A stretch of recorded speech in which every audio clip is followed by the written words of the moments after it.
3 recommendations. One of them actually comes from you guys, Bobby. He recommended The Magical Strings of Frankie Presto by Mitch Albom, who is actually a journalist. He wrote the book Tuesdays with Morrie, 5 People You Meet in Heaven.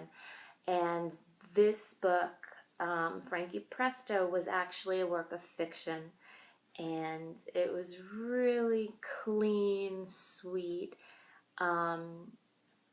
Started off kind of sad, tragic. You're rooting for this kid who has got an exquisite talent for music and suffers tremendously through his life, though he doesn't really know it until he starts to come of age.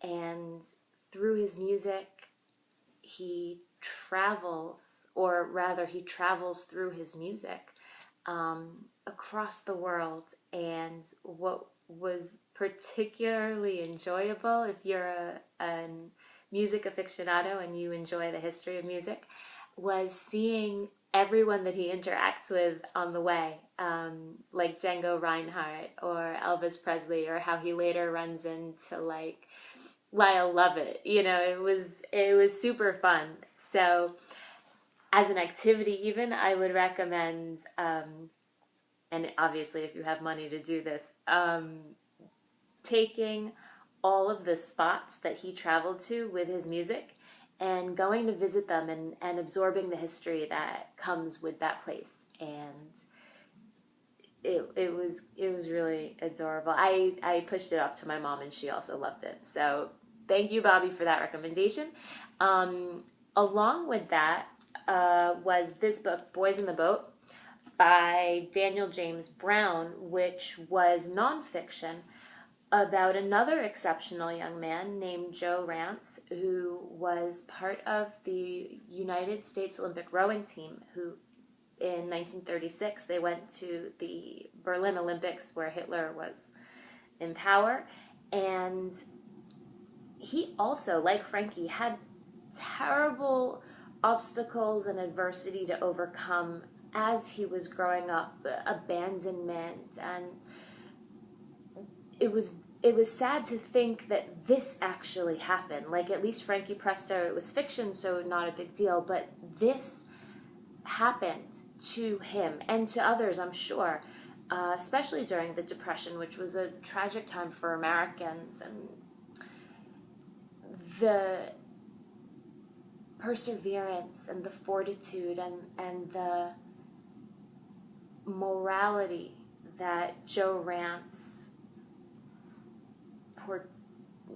portrayed was remarkable. And you see his fight and you see how he's struggling and feels so alone and isolated and no one is in his corner, and yet he's still able to forge meaningful relationships and make a name for himself and earn the respect that he really deserves. And it was a great book. It also, like, the chapters had little bits and pieces of what was going on in Germany at the time as well, and that was great because it put everything into context, and it kind of overlaps a little bit with what was going on in Frankie Presto's life. So it kind of all came together. You should read those 2 together, and then the third one that you should read is The End of Average by Todd Rose.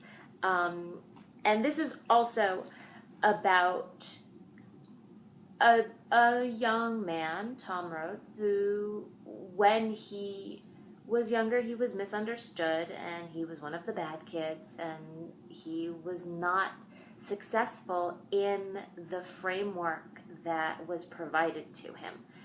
And what I liked about this book was that it explains the history of standardization and how society created this mold that everyone needs to fit into this way of being. And if you're one of those aberrants, then you're not going to be successful. And yet that's not the case. It's generally those who deviate from the norm who do become successful.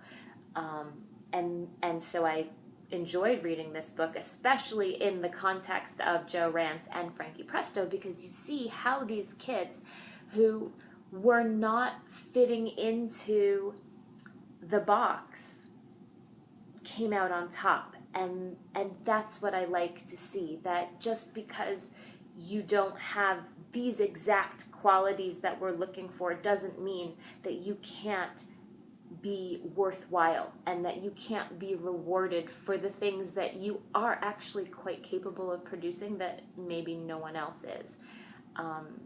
And recognizing that, as Rose outlines, I think is essential for all of us. So those are my 3 recommendations. The Magical Strings of Frankie Presto, super sweet, super fast read. Also, like, just blew through it. It was long, but it didn't take very long to finish it.